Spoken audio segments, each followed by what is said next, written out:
Welcome and good morning or afternoon to everyone who's joining us from Latin America and Europe for today's session on cultivating urban resilience through co-creation and storytelling. We have case studies from Medellín, Colombia, and Lecco, Italy. My name is Trisha Hackett, and I'm the leader of City-to-City Cooperation for the International Urban and Regional Cooperation Program for Latin America, the organizer of this webinar session.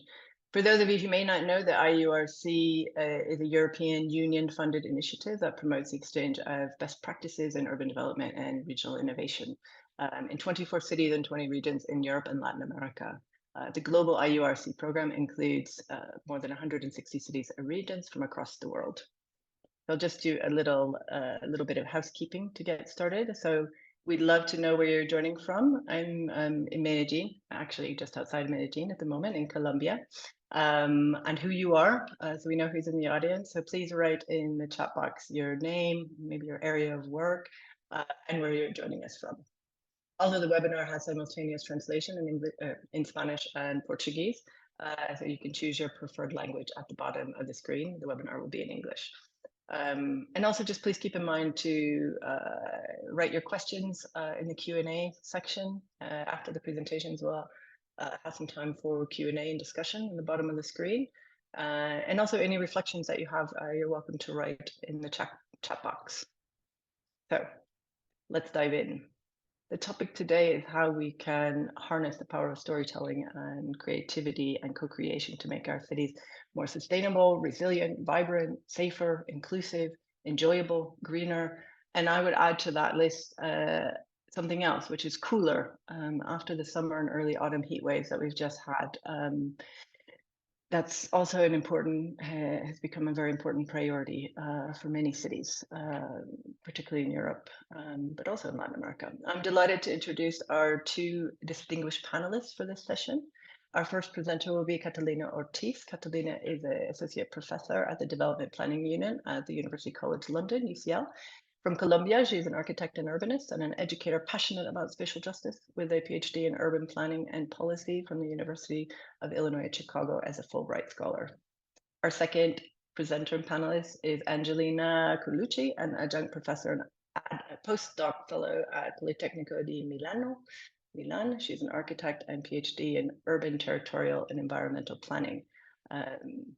And I was mentioning before we started that it's great to have these two panelists, and the complementarity that they bring will be, as they will be presenting experiences from the European context and the Latin American context that really resonate with one another, which is very much the idea of this IURC program from the Latin American region, bringing together European and Latin American experiences.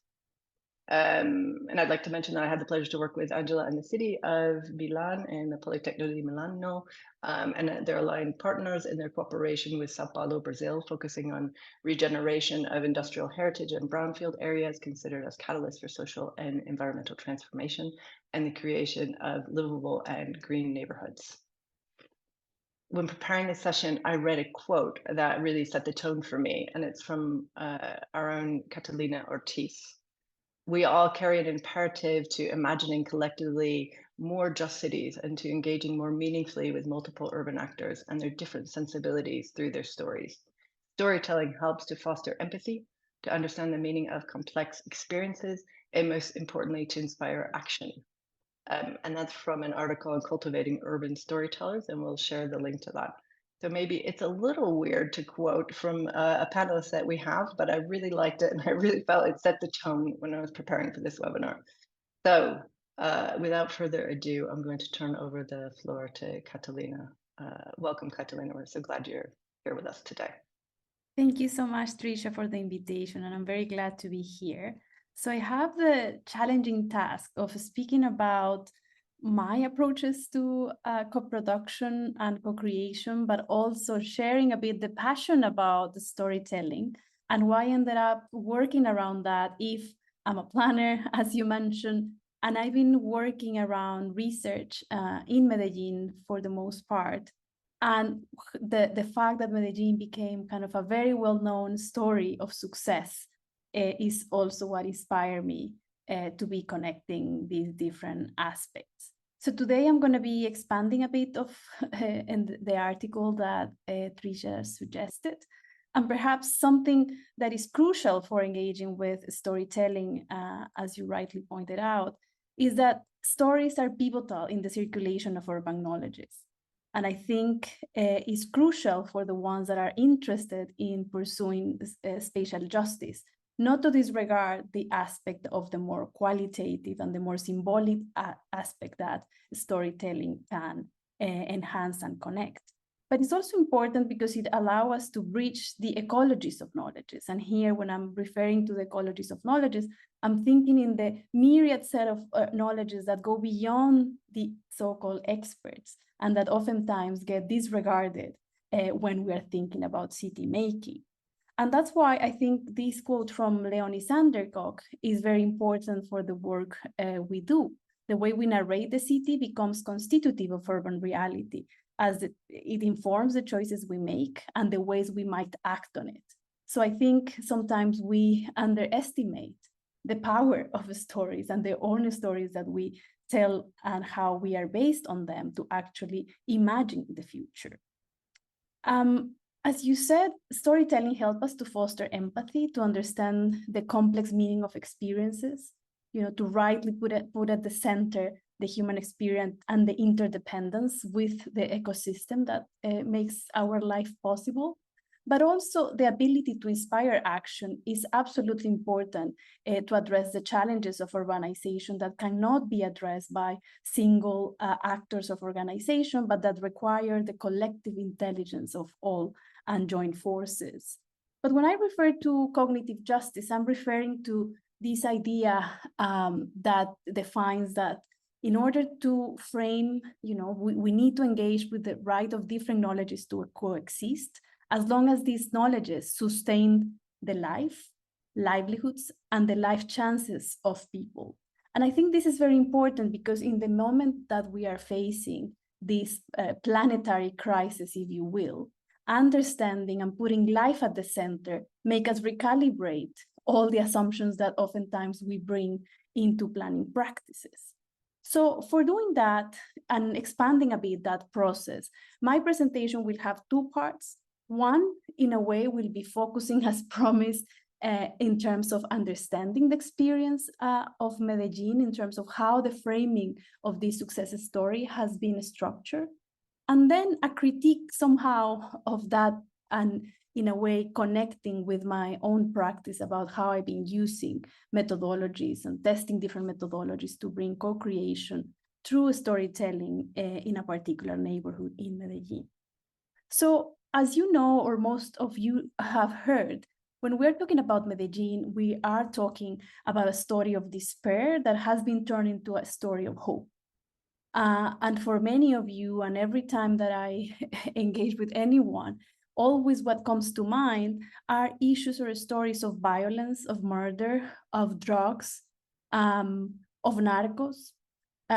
Infamously, the city has been portrayed through the lenses of narcos, and lately, even though the city has done incredible amount of work to kind of transform the stigma around the city, the popular culture still is hunting with these stories. And that has a lot of impact in how people perceive themselves, and also how the transformations can actually give and portray long-lasting effects. These are some of the images of the type of trauma that many of the people like me, Colombians, that were living in a country where this was part of our everyday life.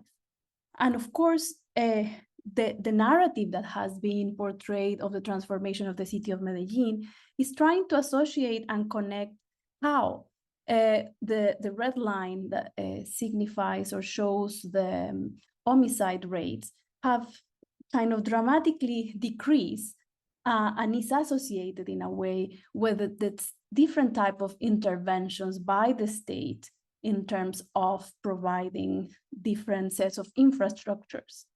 In these narratives that particularly have appeared from 2004 and 2014, something very important started circulating both internally in the city, but also in how the story of the city transformation has been told overseas.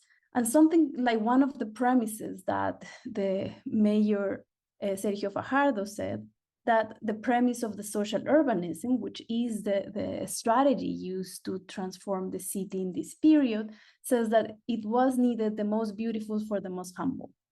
And the core strategy of intervention would be the integral urban project. So have there these ideas of fear, hope, and life, and how for the local government, creating this narrative has been a very powerful tool to actually explain and justify the interventions they have made in the city. So most of you would be familiar with the idea of the images that have been circulating around the social urbanism, and how social urbanism has been used, rebranded somehow. So it's not a new label, even though it was in a way fully kind of expanded and used to justify this series of interventions. And most of the attention that has been given to the city have also permeated the different channels of circulation, such as newspapers, journals, and creating in a way a set of a hype among urban practitioners, and trying to think if it's a miracle or a marketing ploy, of to what extent what has been preached is a reality. You know, there has been a lot of circulation about this idea of what Medellín did as a sort of miracle. And these ideas of miracle, of best practice, are something that remains in a way in the city makers' toolkit somehow. And I think something that became very important is the role that urban design played in the transformation of the city.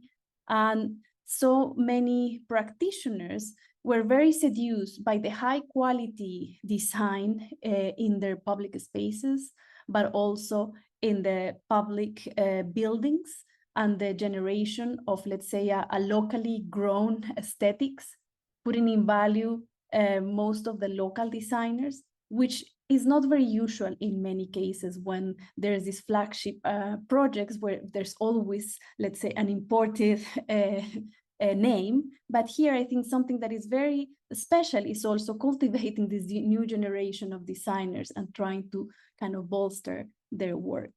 And I think one of the pinnacle moments of what we would call the Medellín model is the World Urban Forum in 2014, when the city hosted this event. It was a moment of showcasing all the achievements of the city and bringing on paper what it was called the Carta de Medellín, in a way summarizing what would be the agenda if cities, not only in the global south, but in other contexts, could define and could kind of bring or anchor a series of strategies of intervention. One of the key, let's say, carriers or storytellers of the city transformation has been the mayor Sergio Fajardo, who was kind of the one that is associated with this transformation. And if you see in this image, this is how he, in a way, summarizes the strategy that he thought. You know, a story from fear to hope, putting the community at the center, using education, changing the skin of the city. And when he's talking about the skin, he's referring to the space, the public spaces, the use of integral projects. Again, the most beautiful. I think this emphasis in beauty is something that is not very common in many places, because people feel somehow that beauty is something secondary, that first you address the core needs and beauty is just a luxury that can be an afterthought. And I think what something that it has some audacity in this case is actually bringing it as something that, you know, to provide dignity to places, you also need to bring high quality and true design. And I think this is a core element that sometimes doesn't get very highlighted. But of course, as any summary, this is also a bit limited, because we need to understand that also there are some enabling conditions to actually make possible the transformation of a city. And it's important for us as urban practitioners to understand kind of the long durée of urban transformation. And I think in the case of Medellin was crucial, what I call the context of political opportunity, that somehow was the presence of a president that was coming from Medellin, that there was some sort of continuity somehow with the urban agenda and the premises of the Medellin model that helped to actually consolidate and see the implementation of many of the things that were proposed at the beginning of this period. And it's also intentional that I don't keep adding the other mayors, because we can discuss perhaps in the Q&A also what happened with all the hypes, right? Like what happened with the boom also have declined. And I think that is also very important to factor in, but I'm not gonna talk about that. And the other element is what is the institutional and the budgetary sustenance of all this process. And I think there's a very important element that sometimes when we get only caught by the images and the flashy projects, we don't understand the deep transformation of the local state. And I think this is essential.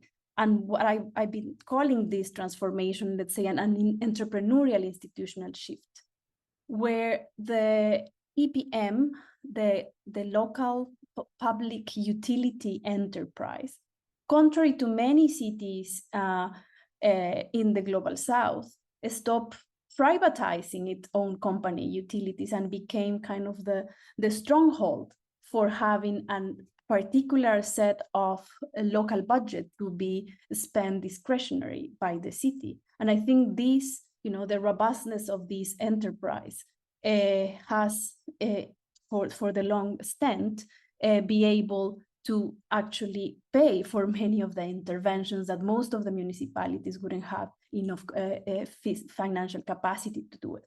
But also a very important piece of this institutional complex is the Edu Empresa de Desarrollo Urbano, because they have been the ones that have helped, let's say, with the design itself, but also with the construction of the public spaces and the public utility and the public facilities. And I think this is a very important piece in how the state itself also delivers the projects and the intervention in the built environment.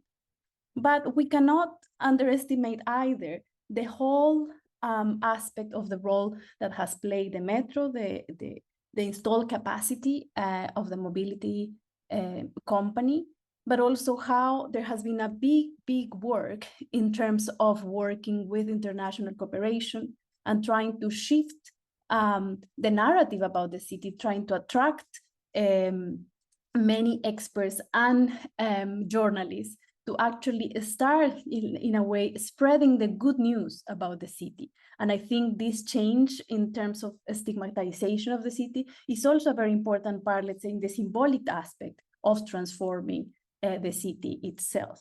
Of course, there are many questions in terms of to what extent this decentralization process and autonomy of these organizations have real accountability to citizens, and to what extent they are acting more as a private or quasi-public organization. So to summarize, many of the key elements of what has been now called the Medellin model comprises interventions of cable cars, library parks, schools of quality, spaces for entrepreneurship, pacification, and I could put this in quotes and something that you could have it there with many caveats, interinstitutional coordination, participatory planning, and strong public revenues. And I think that strong public revenues are key to actually the success, quote unquote, of the model. And this is what many people have been praising in terms of an urban governance innovation. And this is not minor, and I think this is something that we really need to think and learn from. But I think there are many components that when we are just looking at the flashiness of the projects, we overlook. And it's understanding how there has been a very concerted effort throughout the years that precedes the major idea of the social urbanism that has been also bearing its fruits when he took office. there has been a very important shift in planning culture and bringing together ideas of a strategic planning in order to define the prioritization of public investment in deficit areas with concentration of less, basically thinking that the areas where the least human development index become the center of the public investment, but also understanding very well how are the conditions of the territory in terms of the territorial capacity index that tries to understand what is the ability to actually hold either density or what is also the scarcity of public infrastructure. Also, something important is understanding that all this is connected to a very long process of a strategic vision. And somehow there has been what we could call a citizen pact that has been renewed, and the intervention of a strategic spatial plans since early 2000s has been something that the country as a whole has been learning from. And I think that has created a very important qualification in terms of the local officials, but also civil society, universities, and community members that have been learning to how become better, let's say, players in defining this strategic spatial plan, and also very contested, as you can imagine. The other core element of the Medellín model has been the integrated mobility and how the connection with different systems has been key, where the use of the cable cars became something kind of paradigmatic of how the use of a technology that was taught for us different contexts became part of the transportation system as a response also to this very complicated topography of the city. And I think that connection between transportation planning and land use planning, if you will, even though it has some clashes, it has been able to actually inform one another. And something that there's not very valued, and I think is also essential for the planner geeks, is also understanding kind of this nested approach and the planning scales, and how there are a set of very important land management tools that are prefaced under the idea of land value capture mechanisms that inform and also are part of, let's say, the repertoire of possibilities and tools that planners have at their disposal, and that play a very important role in understanding how all the planning system operates. And perhaps the other element that is key to mention here is also understanding this role of the integral urban projects. That was, as I said, the mayor's kind of pinnacle strategy of intervention in those more critical areas. And also you see in this blueprint also where have been kind of this acupunctural strategy of intervention by the EDU. But of course, this transformation doesn't happen overnight. And with some of the research projects that we have done, we've been tracing kind of that sequencing and that logic of complementarity between the different administrations. These were the kind of focus areas of intervention in 2004, 2007, this between 2008 and 2011. And you could see that they started popping up different type of public facilities according to the transformation of the demand and the conversation on the city as well. But also you could see that after 2012, 2015, there's also a shift in terms of the areas where had been prioritized the public investment. So from the edges, now we are talking about a lot of importance of the central area and the corridor of the river. And I think this is a very important, let's say, shift of priorities that has been very interesting and have caused a lot of discussion. But also help us to think how every city needs to reinvent itself in order to address these very complex changing times. And because we are talking about the storytelling, I think something crucial is mapping who's spreading the story of transformation of the city. What gets valued and who gets to be recognized as the gatekeeper of the story of transformation? And I think I've been trying to trace, what is their network of power of the urban experts that first are mayors of Barcelona and then become UN Habitat and then become, there's a lot of interesting connections if you would like to see all these links and how these different phases move. And something that is not, that is kind of the story that the planners always like to hear. However, what is also interesting is to see what is not told in that story and what are the ones that are not in a way embraced either by that story. So there are a few caveats that we cannot forget when we are listening to the story of success. That is also the very important set of grassroots organization claims that have seen that their community planning councils have been devoid of legal power. So the preface of participatory planning in a way has been highly hit in the latest years, but a lot of social unrest, several times, which is not only exclusive of the city, but of course, it captures a broader set of social crisis and unrest. Issues of militarization and the role of criminal actors, they didn't just disappear.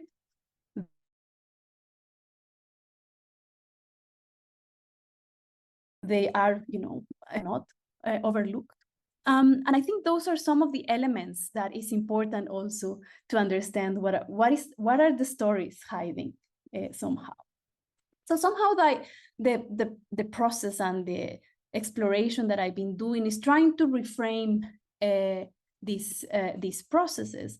And usually in the story of success of the state and of, in a way, grandiosity of the mayors of the city, what usually gets downplayed is, on the one hand, the power and the agency of the people that actually have created the city over the decades, and that has been their own power, the one that has been able to provide by themselves in the absence of the state for many decades, but also the knowledge of city making that people living in popular neighborhoods have, right? So usually in these different framings of planning, informal settlements or self-built neighborhoods have been seen as a problem, but not as part of the assets of the city.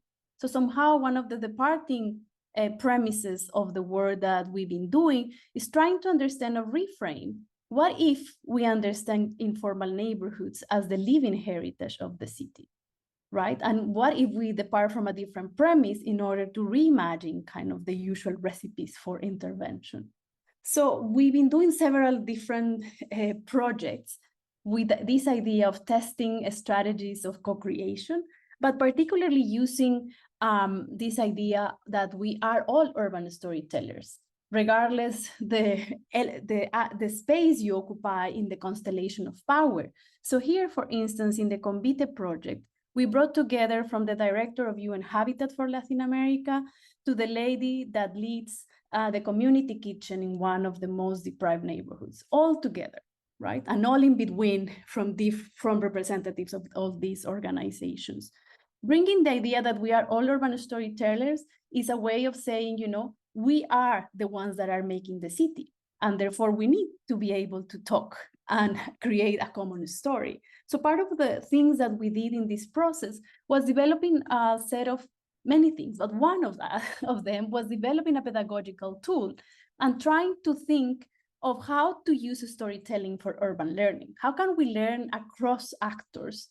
And how can we learn about the core issues that are at the stake when we are addressing slum upgrading or neighborhood upgrading that are, as our research shows, at least these 10 very complex dimensions, right?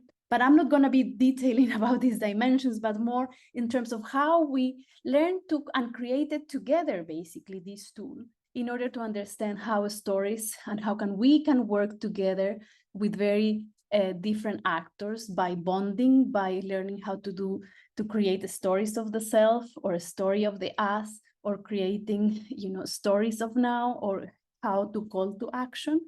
And for doing that, after some iterations and years, we started to actually focus on working in one particular case or neighborhood that is a paradigmatic neighborhood where many of the experimentation around neighborhood upgrading has been occurring since the 70s. And therefore, it helped us to see kind of the long durée of the processes, but also, most importantly, to see this community resilience, because the ones that have been around with the ups and downs are the community members themselves. So I think the neighborhood of Moravia has opened not only its doors, but its hearts to work with us for already several years. And during the pandemic, we created what we called a learning alliance, where we allow learners, both the community members of different organizations, but also our colleagues from the cultural center that is part of the public facilities, co-managed with the local estate, and my students from the master. You can see Aurelie there with longer hair. Where we're trying to think in terms of how do we even operate now in these moments where we are somehow a diaspora of communities of practice, like the ones that are in this program, and how can we actually think in terms of intergenerational learning? And that was something that was part of what keep us going together. Some of the other iterations of this Learning Alliance just has happened recently, and we created a new project called Archivo Vivo, or Living Archive, where we are working and expanding our collaborations in order to bring and keep finding ways to actually work together with our colleagues. And some of the elements that we found very important in order to address places where there's a lot of community trauma embedded in there is engaging with the spatial mapping of emotions. And I think that has changed completely the way in which everyone actually sees themselves in relation to the space, but also how can you, after understanding how the spaces, are understood and felt by people, also inform the ways in which we can think possible intervention. And I think if you start from that, I think the possibilities are several and very different if we start from a land use planning, right? And I think that is very important to address, particularly in places that has been severely hit by all the waves of violence, threats of eviction, militarization, pacification. And this is something that we cannot take lightly, and that over the years, the usual repertoire of planning and urban design, it's very limited when you are dealing with this set of challenges. And that's why we've been thinking in alternative strategies of methodologies of intervention at the same time. So the project of Living Heritage, or Patrimonio Vivo, we agree in the Alliance to work in 4 crucial themes: care, memory, connections, and recycling. And I think those 4 elements, in a way, the stories around these 4 strands are crucially, we are thinking in terms of community resilience, right? It's not the usual suspect when you think in terms of land use planning or transportation planning, the ones that can help us to actually understand how communities have been resisting and also being resilient over time. So what we've been arguing here is that there's a polyphony of plots, and that we need to be centering our gaze in narrating the living heritage of places. So I'll be very quick because I know we have very short time and it's better to have a space to discuss this.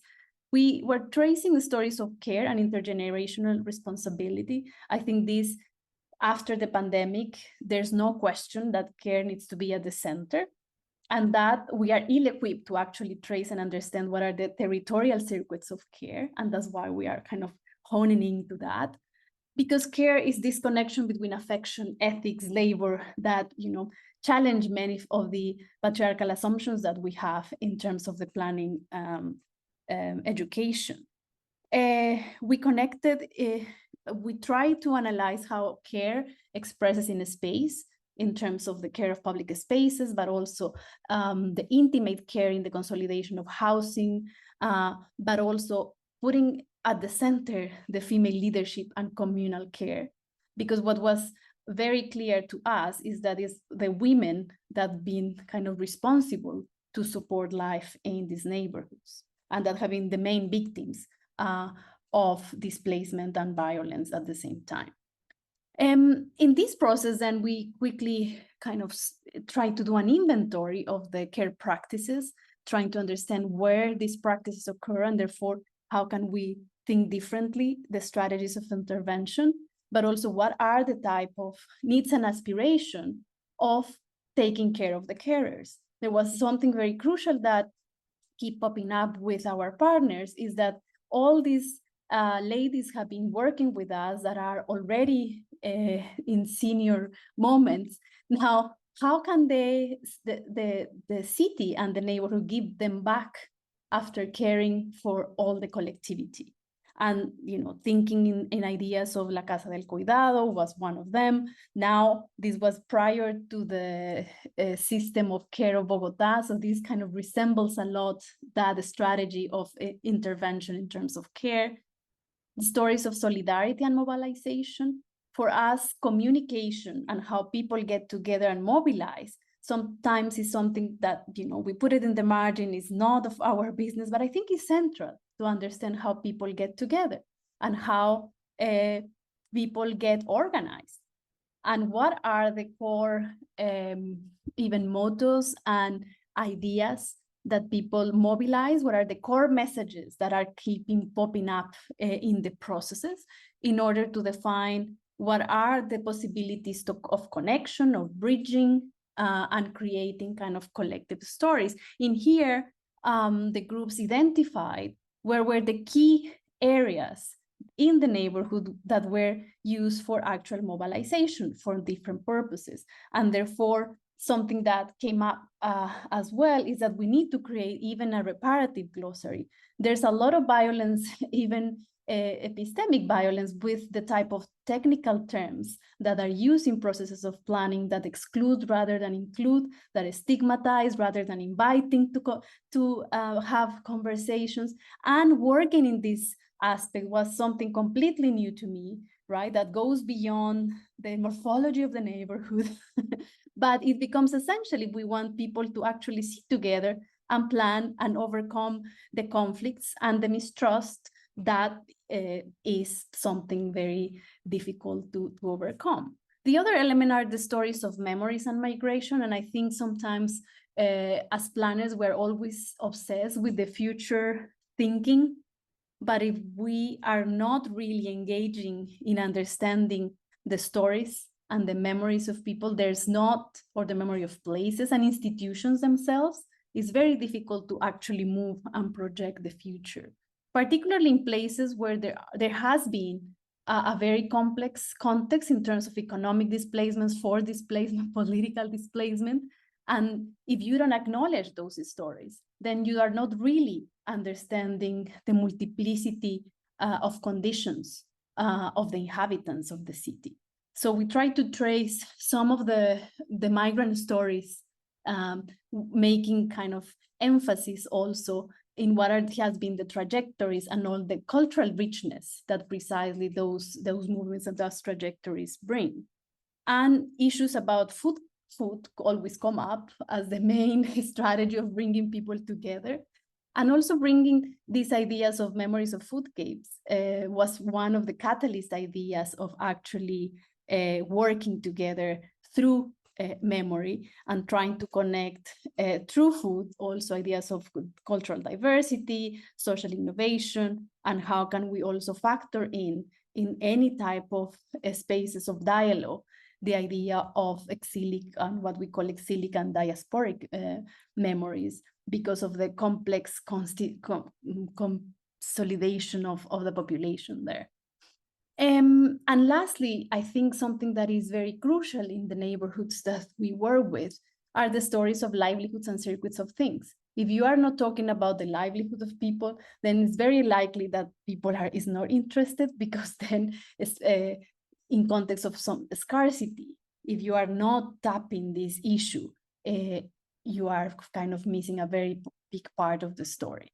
and the circuit of things now in trying to connect with ideas of circular economy, particularly this neighborhood that was kind of founded on the rubbish field of the city. The role of waste takes a very different category and shape. And that's why we try to understand what are these landscapes of recycling, what are the actors that are involved, but also what are the assets that the neighborhood has in terms of the role of the recyclers, and what is the service that they give and provide to the city as a whole. For doing that, then we engage with this idea of collecting what are the practices that are important and relevant and that kind of contributing to the city, but also what are the critical areas and would need an extra attention in order to define then how to make a strategy of intervention by harnessing the practices and the knowledges that are already there and that have been cultivating there for many decades. And I think just to start wrapping up, something very important about dealing with the stories and the storytelling is also understanding that we need to be working more closely with urban journalists, with community media, learning how to engage more with digital collaborative platforms. And sometimes we think that that is the role of people that deal with that, but I think planners, city makers, and urban designers need to be more attuned and prepared to actually use all the different kind of what I call distributed public engagement to actually mobilize the debate and the ideas that we are proposing. So for us, was very important the use of podcasts, of community radio that are now using this different set of technologies that circulate very easily. And that allow us to reach an audience that otherwise would be very hard to attract, and that we want them, let's say, on our side, thinking and in a way provoking the imagination to push for the change they want to see. Therefore, political incidence is key. And as part of this work with the Atlas we did of living heritage, we also were working simultaneously in implementing or informing a more international initiative during the pandemic to put together a decalogue for neighborhood upgrading. And a lot of the, let's say, the grounded knowledge that was produced in this process also informed this kind of more regional level idea of policy guidance for neighborhood upgrading. And working across scales is crucial. And therefore, as part of this work, we also created these kind of artifacts to be able to disseminate what we have done, but keep engaging the different publics, such as the kids, that are a very important piece of this puzzle. And perhaps those are the ones that can help us to create better stories for the future. So just to conclude, I think I want to leave you with 2 points. One, to remind you that stories and narratives have been powerful tools for urbanists and planners to connect with a people-centered approach to urban development. And secondly, that learning alliances are among these diverse actors can really help us to recalibrate the debate about popular neighborhoods and neighborhood upgrading policies. And I'm happy to receive any questions. I know that I was rushing through, so I'm looking forward to hear Angela and see how can we start the discussion. Wow, thank you so much, Catalina. I've given both Catalina and Hala a difficult brief, which is to really reduce a huge amount of information and knowledge and methodology to 20-25 minutes, and there's never enough time in these webinars. And I have a lot of things to say, but because time is short, I'm just going to thank you. For me, you're one of the most credible and knowledgeable people in the world on the Medellín model. And every time I hear you talk about it, I learn something new. And there are new parts of the project. I knew about Cultivating in the earlier days, and it's incredible to see how things have advanced. And I'm going to stop there, even though I have a lot more to say, because I want to make sure that Angela has enough time to present. But there's one comment that I want to make, and you talked about beauty in these processes. And I think literally the only place that I've worked that brings the idea of beauty into these kinds of thinking and projects and urban processes is a project that I did in Italy, in Sicily. And it was at the center of an urban transformation project in Siracusa, sorry. And so I just think that's, it's a great segue and really, for me, reinforces this complementarity between these two presentations today, this idea of bringing beauty into these processes, which is not necessarily obvious, and that it happens in Medellín, and we know it happens in a lot of Italian context. So I'll stop there because we want to hear from Angela. The floor and the screen is yours, Angela. Thanks again, Catalina. Yes, thank you very much. I'm very honored to be here and that you invite me, and also for the previous presentation. Thank you, because it's I start to think about it could be that it changed a bit something in my in my presentation also.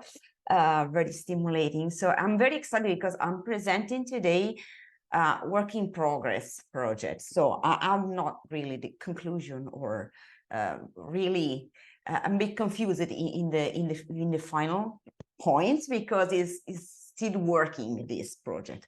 But so it's in Lecco, the project I'm presenting. The name is in Italian is Lecco Vivi Inclusi. That can translate something like Lecco living in an inclusive way. So this could be translated from like an Italian title. And in particular, a project, a pilot project that we are starting with this approach of co-design. And I spent few times on this slide because I would like to so the focus after on the Lecco, a bit on the Lecco context. I try to introduce something about the Lecco context, and then I would like really to focus on the pilot on this project on the inclusive public city, and how we're working, activating this co-production and co-design activities. But I think that is important in any case. So I leave the slides, but I would like to skip after the speak on. So just to introduce, because I think that are important to where are coming from some inputs for this project, the starting point or the roots of this project. So from one hand, I'm professor in urban design in Politecnico. And then I'm working, so I think that both in inclusive design, the adaptive design, but focusing on the public life. So the public, the common of the city, the public life of the city is the core, the commitment for urban design. So we have this kind of exercise, both in research and in didactical path, that we apply to the Lecco context. So we have this kind of background of thinking on the public city in the back. And the same time, so we are working on resilience with the Resilience Lab, that is an association and networking of people with different disciplinary approach and background, from ecology to planners and to psychology. And the idea is that we work on resilience, on the resilience in the territory, but at the same time the idea is that we don't want to define the one resilience definition, because all the different disciplinary fields, they are their definition. The idea is that we work sharing the tools that we use, making this complex system more resilient, and sharing, and with this hybridization process, we can advance together our tools, and then we support the process in the territory locally with the bottom-up or the community-led process in the territory. So this is our approach that is important, I think, that to be introduced, in particular during the pandemic, because I think that pandemic is very important for everyone in a different region, for different, but it's touched so much all of us. And we start to think about not only to resilience, move to think what are the properties, because the pandemic showed us the fragilities of our urban system. So it's not really that the pandemic didn't make fragile so they are already there. So these fragilities are already in our system. We just discovered in a very shocked moment all these fragilities that we have. So we start to think about what are the properties typically of the resilience in the different approaches that make the complex system more resilient.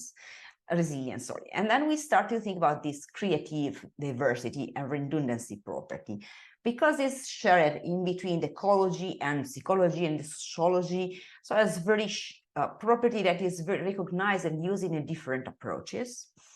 In the creative diversity means that the ecosystem is a stock, is an insurance for in ecosystem that make in some ways like when you have the shock or big impact. So the ecosystem have this property, this stock to overcome and evolve the shocking moments.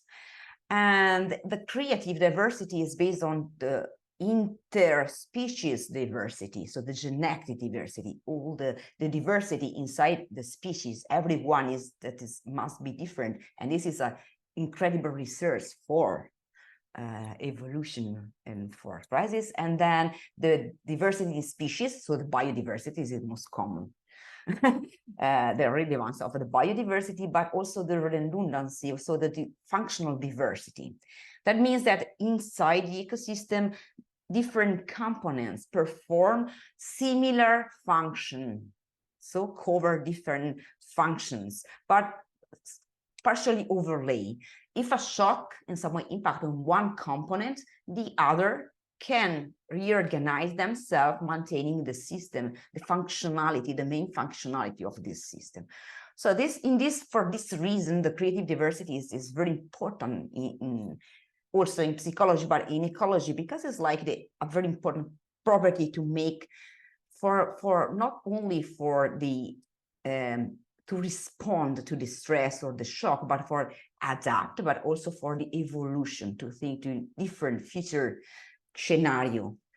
So I can skip this slides. So we start to work on the creative diversity in a different fields, so more in the ecological, in the organization. So the discourses on the governance for me was very important for ISASIS, also in the previous presentation.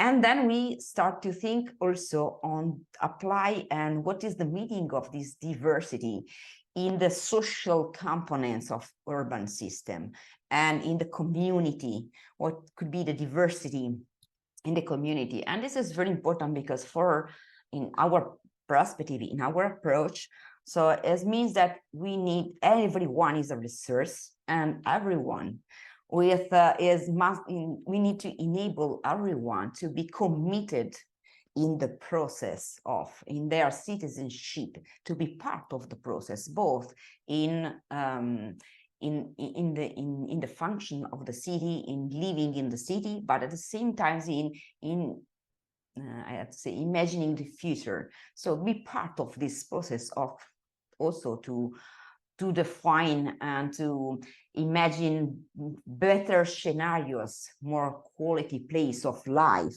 in our city. So this is our starting point. So for sure, the inclusive design is the universal design, the design for all, but this is very important that everyone is a resource for us, and the diversity, the groups, the diversity in our social asset are crucial for the resilience and for urban resilience for the future.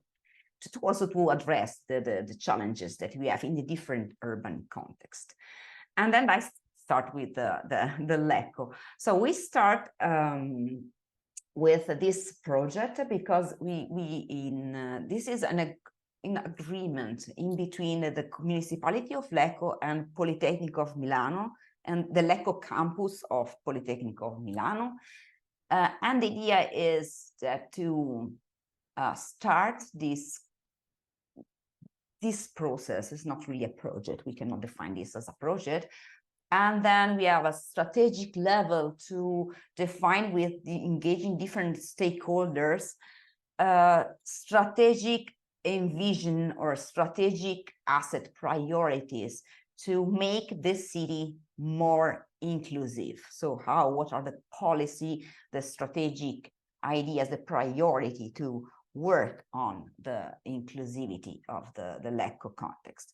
Then we have more operational or operative tables to how we can work in order that the inclusion is, or the inclusivity is part of the everyday procedural sectorial machine of the public administration. I don't know if it's clear. So we have different policies from the technical on public works, we have the public services, mobility, and how we can include that all these different sectorial policies and sectorial procedure management of common of the public services can include, address the topic and the aspect of the inclusion. So this is another aspect of this part. And then we started with this pilot case study. That is very based, engaging and starting acting on the territory to imagine new vision. So this is the idea that an inclusive city is the city that is everyone is welcome, and then can be able to live, to act, to think, and to be part of the city and the activities. And this is one aspect, because in our approach that the inclusive city is the way to improve the creative diversity and then the resiliency of our context. So have like a more resilient community as a first point to have like more resilient city, urban system. So we are inside and connected with international. I can skip also this one, but we are working in the 11, the SDG 11, and all the international goals and strategies.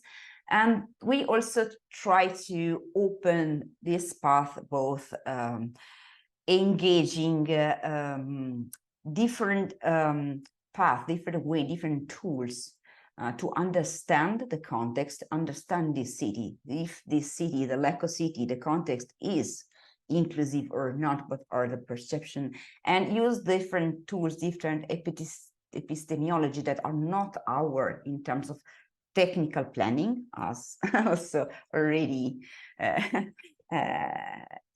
present before. Is the same problem. So we speak a language that is not inclusive, and for this reason we need to change our tools. We need to work with also other epistemology to enter inside, to understand really, and speak and work with the other actors, because otherwise we are alone in our technical point. And then this is some reference that use in general. So what are the main issues and the challenges in Lecco? So I cannot spend a lot of time, but Lecco is in Lombardy, is in the northern part, and is on the Como Lake. So the branch of Lecco of the Como Lake.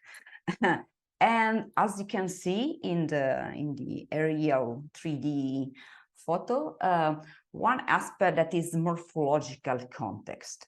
So the Lecco is in some way in between the historical, the main center, and then also the industrial part is in some way in between the lake and then the mountains that are really are very close. We have few space in some way, few surface.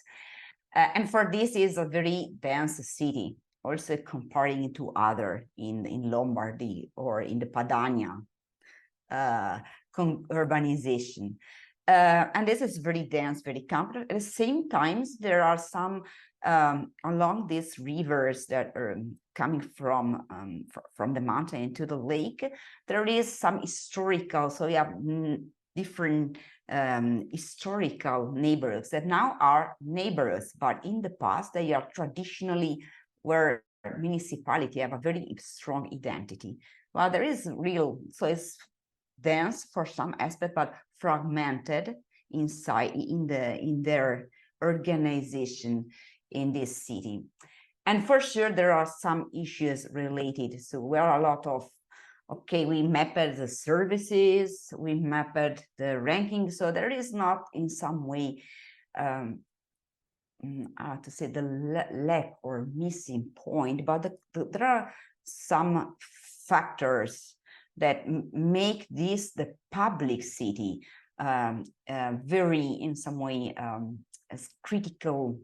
There are critical phenomena for the public city and then for the social inclusion. In particular, we have a dynamic, the demographic, that is the elder people are increasing and they are living in the mountain part, for instances. So there are a lot of criticalities in reactivating and thinking in a different way all the public and the community. And so we start to map the NGOs, association, cooperative best practices that we have. And then we start this map of stakeholders in Lecco. And then we decided to start to work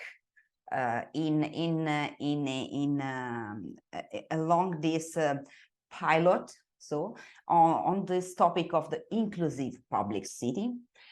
And the idea is that both to provide some guidelines for at the end of this long process, but also try to understand with the state, the people that live, the different people. We are trying to figure out how they see, they perceive the city and the public city, and what could be the criticalities that they can see, because from a technical point of view, it's very different. And then we start with this kind of co-working, co-design, co-production lab, both with the schools and then with the different schools, and then with some association. And we consider the public city, both the life and the space, and we are working along this physical, morphological dimension, the functional, how it's working this city, how I can do in this city, or I cannot do because it's not possible. And then the relational and the cultural. And the cultural is very important because how the behavior of the citizen make this, the public city, inclusive or not inclusive sometimes. So sometimes are the behavior of the citizen of Lecco itself that make not accessible, not inclusive the city and the public city itself. So we are working on these different aspects.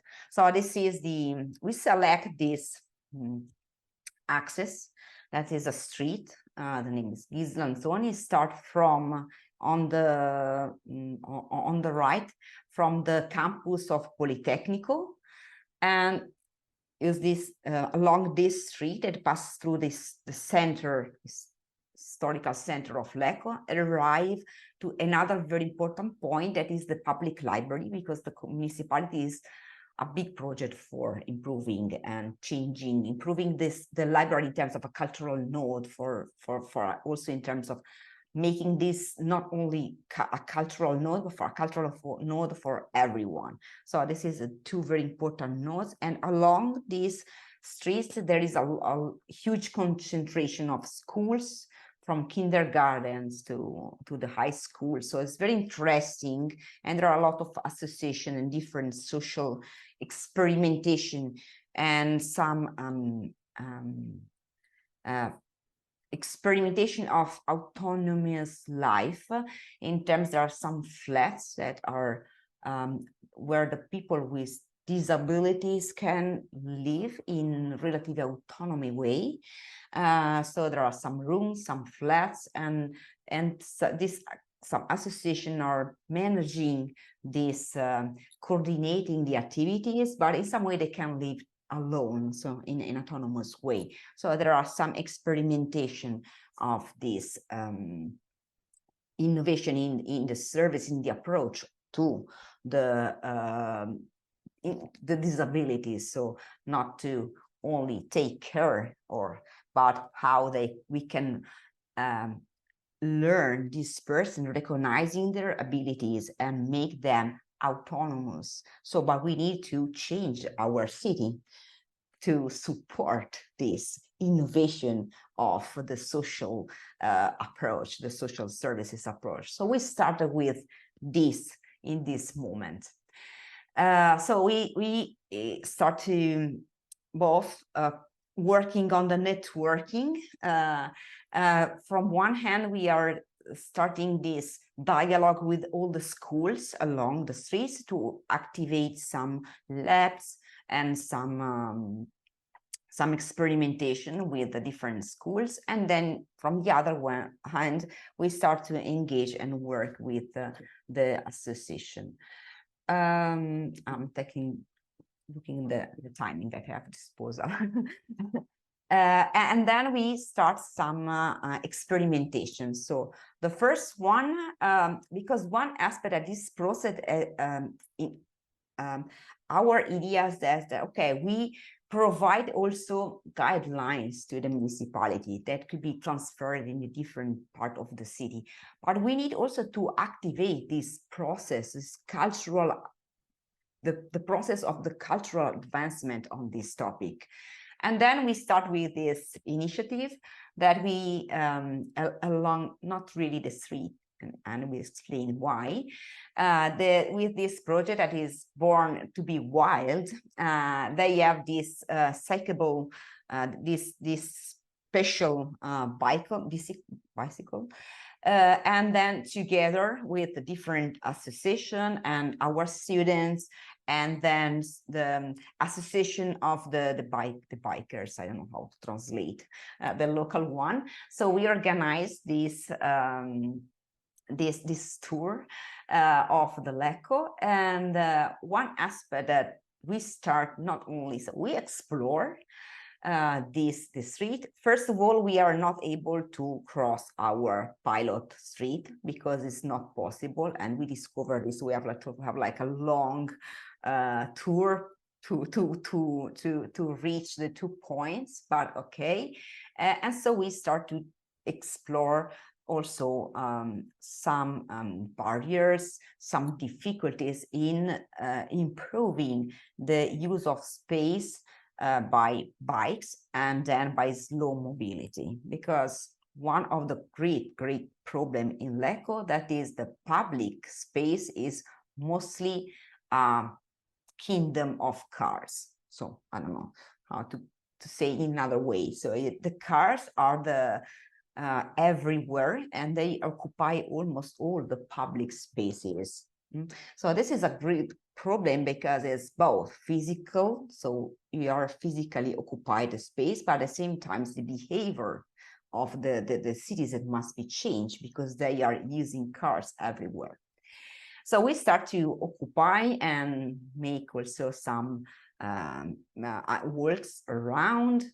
And then after we be back to the campus and we discuss it together to highlight the different perceptions. So the positive perception along this path, and then also the criticalities, and emerge very different points from everyone. So merging the different aspects. And then after we use another methodology that is very more for, okay, guys, we are here, we make a lot of, so we also, was like a initiative also of happiness, and then more to, we are here, we use your space. And then this other is more, we use these sensobiographical works. We work with Antonella Cupari. She's coordinating one of this cooperative, but she's also coming from the University of Milano, of Bicocca. She's expert in the cognitive innovation approach. And then we use this. The idea is that two very different person are working together, sharing the experiences. And then we organize this path. In the blue one is outside our project, but was very interesting because there is like this street is very used by some experience of this co-housing of the association of the La Vecchia Quercia, and they're using this public space of this street in the blue one, in the blue rectangle, in autonomous way. So they go to shop, they go to bar, they use this space in autonomous way. So we would like to understand what with this kind of they talking, their narrative. So they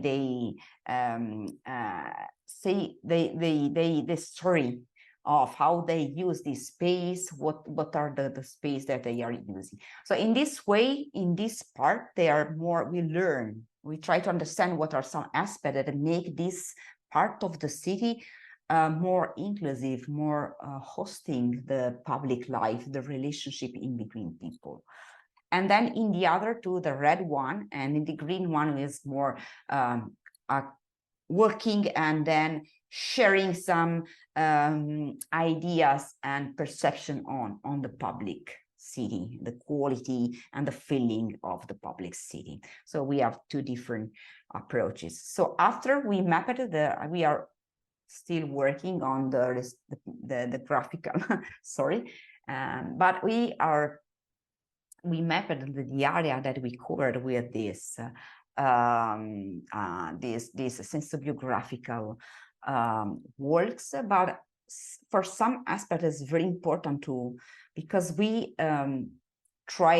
understood a lot of we from these works we how to say, we discover or we confirm some perception or some technical sometimes we assume some phenomena on the public space or on the space or urban aspect, and some other emerged as not relevant in our opinion, like the physical barrier usually are the main problem for, or some other aspect, and are emerging some other like for instance the relational dimension. So it's important to have the shop or also the private function that are hosting and they open to the relationship.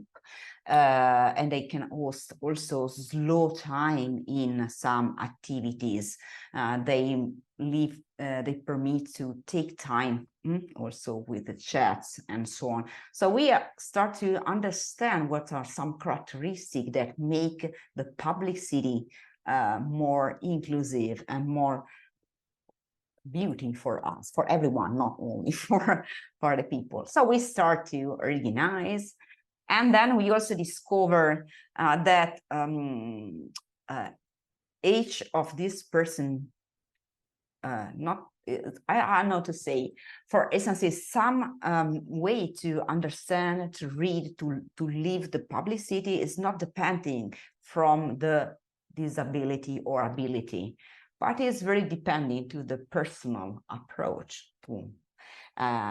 So there are some people that talk a lot or have like a lot of relation, more opened, and other that are working very fast because they are very focused to find from one point to another. So we start to understand also how the behavior are the relationship in between the behavior, and then the characteristic of the city. So we are trying to learn all these aspects.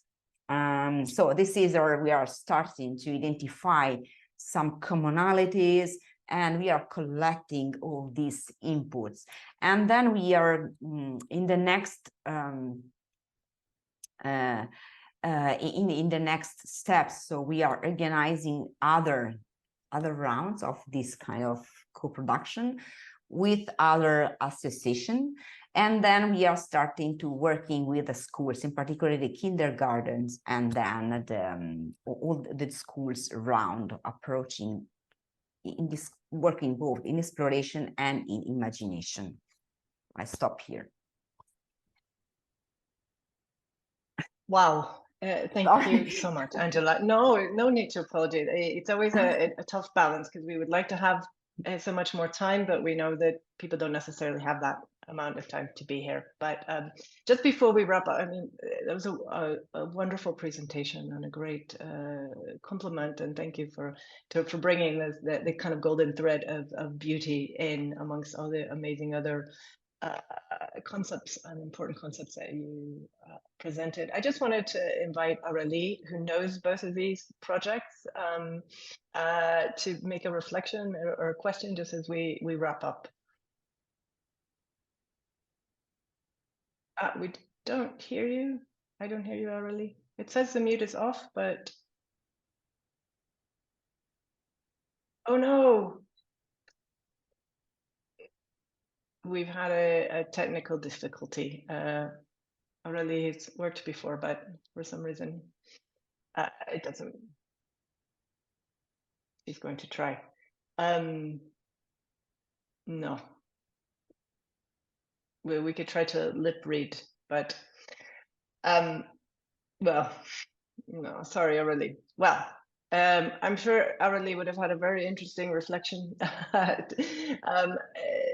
but unfortunately we have a technical problem. I think we're a little bit over time now, so I would just to close and once again thank Catalina and Angela for your excellent presentations. There's so much information, so interesting, and your perspectives and kind of, you know, the resonance between the two for me is just well, it lived up to my expectations, and to know that we think that, you know, that our particular where we live or work or our contact is so unique, and actually as human beings in the world and in these urban processes, we have a lot in common. We have a lot more in common than we have that separates us. And this has been such a great opportunity to share learning between these two projects and places in the world. And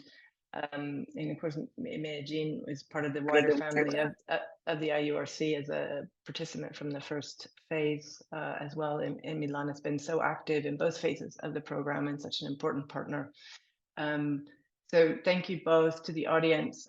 We will be sharing Angela's presentation, and Catalina has links to articles, and you can take a deep dive into many of these concepts and things that have been presented. And you know, to the audience, thank you so much for joining us, and Aurélie and the team and the interpreters and Aimee for all the help organizing, and wishing you all a good rest of your day and afternoon. It's been an absolute pleasure to be with this very I like the fact that we were in this occasion a woman led which you don't necessarily see so much in our area of work, so that was also very special, not planned that way, but that's how it worked out. So thank you all, and yeah, we'll be sending a follow-up link to the recording and links and Angela's presentation. Thank you so much. Thank you so much. Bye.